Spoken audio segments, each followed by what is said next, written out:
तो दोस्तों आज हम फिर से आपके लिए लेकर आए हैं देश दुनिया की सभी ताजा बड़ी खबरें। फटाफट एक एक कर विस्तार से आज आपको बताएंगे, तो वीडियो को अंत तक जरूर देखें। दोस्तों वीडियो बनाने में हमें काफी मेहनत लगी है, तो वीडियो को दिल से लाइक कर दें। जी दोस्तों, पहली खबर में आपको बताएंगे कि उत्तर प्रदेश में चुनाव से पहले योगी को लगा बड़ा झटका। बीजेपी के 4 और नेताओं ने दिया आज भाजपा से इस्तीफा।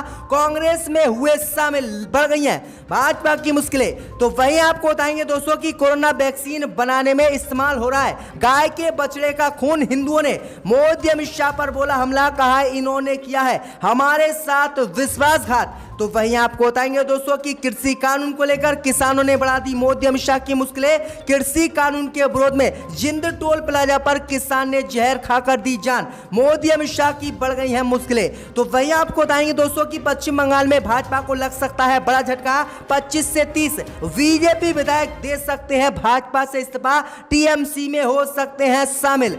तो वहीं आपको बताएंगे दोस्तों कि राम मंदिर ट्रस्ट भूमि घोटाले पर नाराज हुआ संत समाज। मोदी अमित शाह पर बोला हमला, कहा मोदी ने सभी भ्रष्टाचारियों को ट्रस्ट में किया है शामिल। तो वहीं आपको बताएंगे दोस्तों कि पंजाब में मुश्किल में कांग्रेस, सिद्धू ने ठुकराया डिप्टी सीएम का पद। तो सभी खबरों को आपको एक एक कर बताएंगे दोस्तों, वीडियो को लाइक कर दें। इसी बीच पर तो दोस्तों अगली खबर की ओर, तो उत्तर प्रदेश में चुनाव से पहले योगी को लगा बड़ा झटका। बीजेपी के 16 नेताओं ने छोड़ी पार्टी, कांग्रेस में हुए शामिल। जी दोस्तों, आपको बता दें ये बड़ी खबर सामने निकल कर आई दोस्तों कि उत्तर प्रदेश में चुनाव से पहले बीजेपी को आज बड़ा झटका लगा है। दरअसल आपको बता दें कि उत्तर प्रदेश के हमीरपुर से भाजपा के जिला अध्यक्ष एडवोकेट नरेश जायसवाल ने आज भाजपा से इस्तीफा देते हुए कांग्रेस पार्टी को ज्वाइन कर लिया है। भाई आपको बता दें कि 16 परिवार के साथ उन्होंने कांग्रेस पार्टी की सदस्यता ग्रहण की है। वहीं आपको बता दें कि कांग्रेस पार्टी को ज्वाइन करते हुए भाजपा से इस्तीफा देते हुए जायसवाल ने कहा कि जिस घर में मान सम्मान ना हो उसे छोड़ना ही बेहतर है। उन्होंने कहा कि वर्ष 1981 से मैं भाजपा से जुड़ा हुआ था और आज तक मैंने भाजपा की सेवा की, लेकिन भाजपा की जिस तरह से मैंने सेवा की उस तरह से मुझे इसका लाभ नहीं मिला। जब उत्तर प्रदेश में मुख्यमंत्री योगी बने तो उन्होंने मुझे अनदेखा किया और अन्य लोगों को गले लगाया और मैंने 1981 से भाजपा की मदद की, उसके लिए काम किया। इसीलिए उन्होंने पार्टी से इस्तीफा देते हुए 16 परिवारों के साथ कांग्रेस पार्टी को ज्वाइन कर लिया है। तो यूपी में चुनाव से पहले योगी और भाजपा को यह बड़ा झटका लगा। इसी बीच पर तो दोस्तों अगली खबर की ओर, तो कोरोना वैक्सीन में इस्तेमाल हुआ गाय के बछड़े का खून, हिंदुओं ने किया विरोध। मोदी अमित शाह की बड़ी मुश्किलें। जी दोस्तों, आपको बता दें कि कोरोना वायरस की कोवैक्सीन बनाने वाली कंपनी भारत बायोटेक की कोवैक्सीन में गाय के बछड़े के खून के इस्तेमाल होने की बात सामने आई है, जिसके बाद हिंदुओं में काफी आक्रोश हो गया है और मोदी अमित शाह के खिलाफ हिंदुओं ने मोर्चा खोल दिया है। यह दावा कांग्रेस नेता और कंपनी ने खुद किया है। कांग्रेस नेता गौरव का कहना है कि कोवैक्सीन को बनाने के लिए गाय के बछड़े के खून का उपयोग किया जा रहा है। यह दावा उन्होंने एक आरटीआई में मिले जवाब के आधार पर किया है। इस बयान के बाद कोवैक्सीन को लेकर बहस तेज हो गई है और भारत बायोटेक को भी अपनी सफाई देने पड़ी है। दरअसल आपको बता दें कि कांग्रेस नेता गौरव का कहना है कि 20 दिन से कम उम्र वाले गाय के बछड़े का खून का इस्तेमाल कोवैक्सीन बनाने में किया जा रहा है। वहीं आपको बता दें कि जब विवाद ज्यादा बढ़ा तो कंपनी ने भी अपना डाटा दिया है और कंपनी ने कई खुलासे किए हैं। भारत बायोटेक का कहना है कि वायरल टीके के निर्माण के लिए गाय के बछड़े के खून का इस्तेमाल किया जाता है और इसका इस्तेमाल सेल्स की ग्रोथ के लिए होता है। तो ये बड़ी अपडेट आ रही है, जिसके बाद मोदी अमित शाह की भी मुश्किलें बढ़ गई हैं। तो दोस्तों अगली खबर की ओर, तो किसानों ने बढ़ा दी मोदी अमित शाह की मुश्किलें। एक और किसान ने कृषि कानून के विरोध में जहर खाकर की आत्महत्या। मोदी अमित शाह की बड़ी मुश्किलें। जी दोस्तों, आपको बता दें कि कृषि कानून को लेकर किसानों ने मोदी अमित शाह की मुश्किलें बढ़ा दी हैं। दरअसल आपको बता दें कि जिंद टोल प्लाजा पर एक किसान ने कृषि कानून के विरोध में रात में जहर खाकर जान दे दी है, जिसके बाद स्थिति तनावपूर्ण हो गई है और किसानों ने मोदी अमित शाह के खिलाफ आंदोलन को तेज करने की धमकी दे दी है। दरअसल आपको बता दें कि जिस किसान ने जहर खाकर जान दी है उसका नाम सतपाल है, जिसकी उम्र 55 साल है।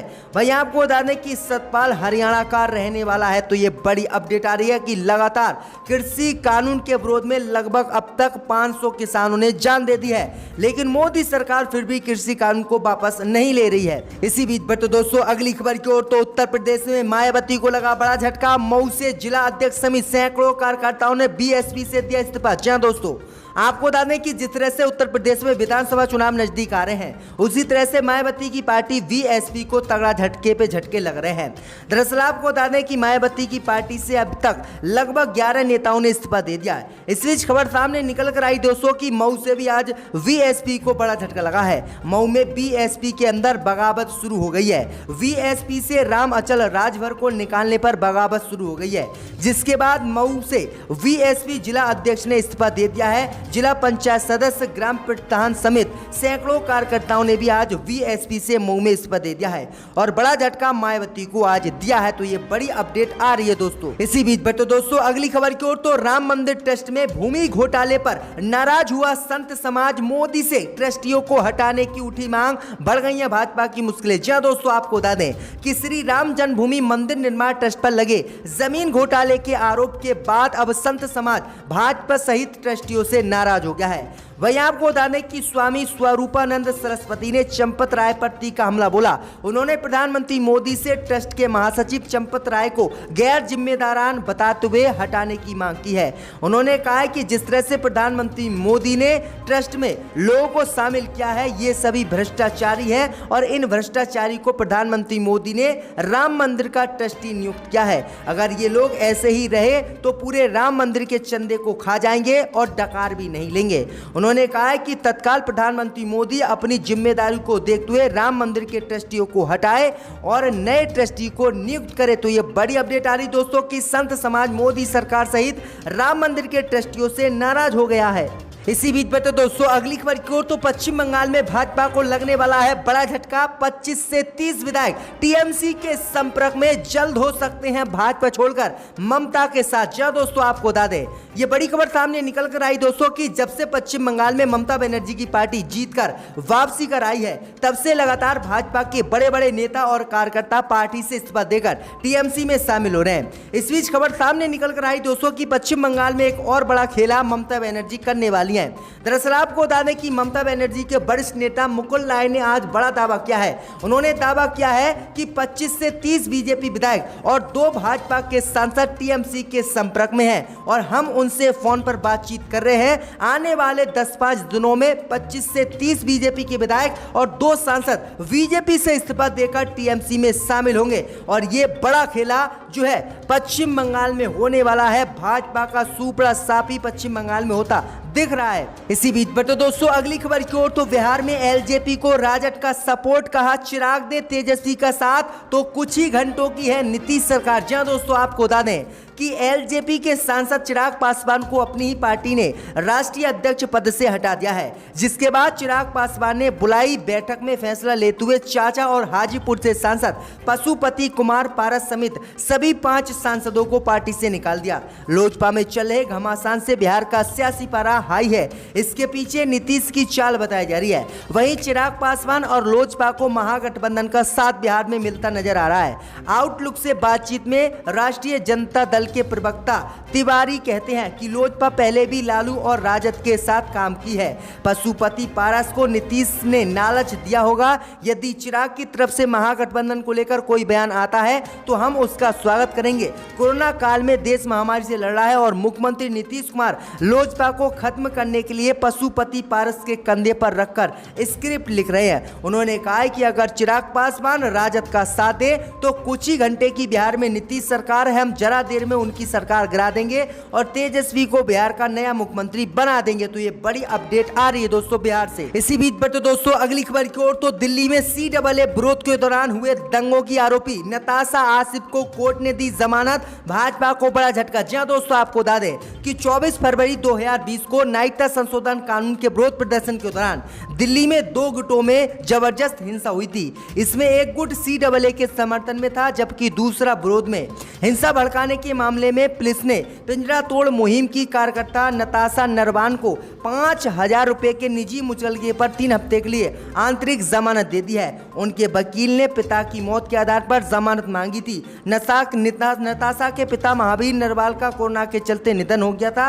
वहीं दिल्ली हाई कोर्ट कोर्ट ने नताशा के अलावा आसिफ इकबाल तन्हा, देवगाना कातिला को भी जमानत दे दी है। इन पर गैर कानूनी गतिविधि यानी यूएपीए लगा हुआ है। तो ये बड़ी अपडेट आई दोस्तों, भाजपा को झटका देते हुए इन सभी को जमानत कोर्ट ने दे दी है। इसी बीच बता दोस्तों अगली खबर की ओर, तो पंजाब में मुश्किल में कांग्रेस, सिद्धू ने ठुकराया डिप्टी सीएम का पद। जी दोस्तों, आपको बता दें कि पंजाब में कांग्रेस हाईकमान ने सीएम कैप्टन अमरिंदर सिंह और नवजोत सिंह सिद्धू के बीच चल रही रार को थामने के लिए एक कमेटी का गठन किया, लेकिन उसके तमाम प्रयास और असफल होते दिख रहे हैं। कैप्टन की लीडरशिप बनी रहने और डिप्टी सीएम का पद दिए जाने की पेशकश को सिद्धू ने ठुकरा दिया है। कांग्रेस सूत्रों का कहना है कि सिद्धू ने मल्लिकार्जुन खड़गे की लीडरशिप वाले पैनल से साफ कह दिया है कि वह कैप्टन अमरिंदर के साथ काम करने में सहज नहीं रहेंगे।